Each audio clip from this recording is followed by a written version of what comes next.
Good morning. It's Saturday and it's time for our daily devotion. We are still in Lent. This is the Lenten reading for day 31 of our 40-day plan that we're doing in 34 days. Today we're looking at a passage in Acts. This is another passage that it falls within Paul's missionary journeys that are recorded in the book of Acts. And this is a story of when Paul arrived at a place that was wholly different than the culture in which he resided. At least, I mean, he grew up in a Gentile world, so he was certainly familiar with the culture of the peoples around him. So I'm just going to jump right into it. Read this passage. This is Acts 17, verses 22 to 34, and then I have a new song we're going to try. Paul stood up in the middle of the council on Mars Hill and said, "People of Athens, I see that you are very religious in every way. As I was walking through town and carefully observing your objects of worship, I even found an altar with this inscription, 'To an unknown God.' What you worship is unknown.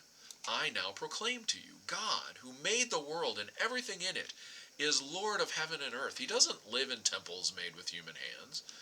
Nor is God served by human hands as though he needed something, since he's the one who gives life, breath, and everything else.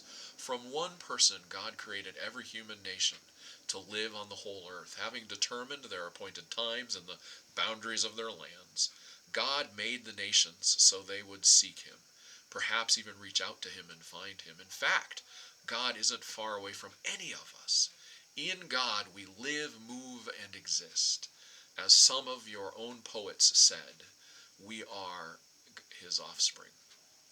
Therefore, as God's offspring, we have no need to imagine that a divine being is like a gold, silver, or stone image made by human skill and thought.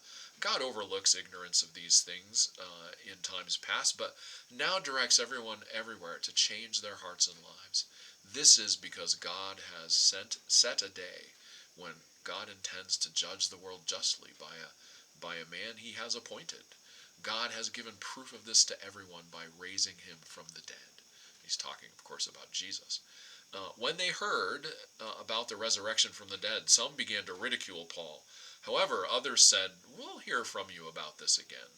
At that, Paul left the council. Some people joined him and came to believe, including Dionysius, a member of the council on Mars Hill, and a young woman named Damaris, and several others.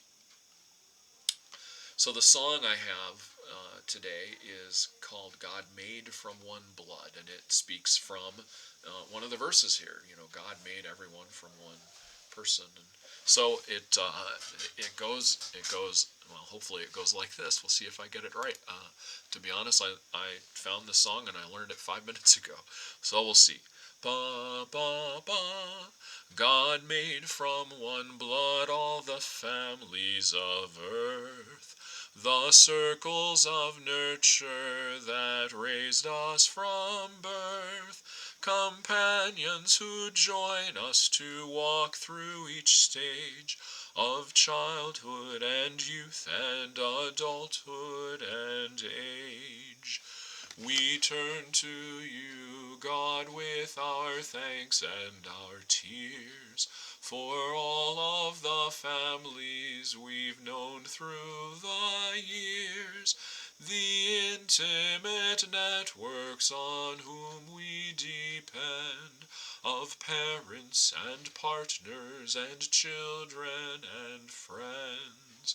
We learn through our families how closeness and trust increase when our actions are loving and just. Yet families have also distorted their roles, mistreating their members and bruising their souls. Now give to each family in conflict and storm a sense of your wisdom and grace that transform. Sharp anger to insight which strengthens the heart and makes clear the place where rebuilding can start. Then widen that wisdom and grace to include the people and viewpoints our families exclude, till peace in each home bears and nurtures the bud of peace shared by all you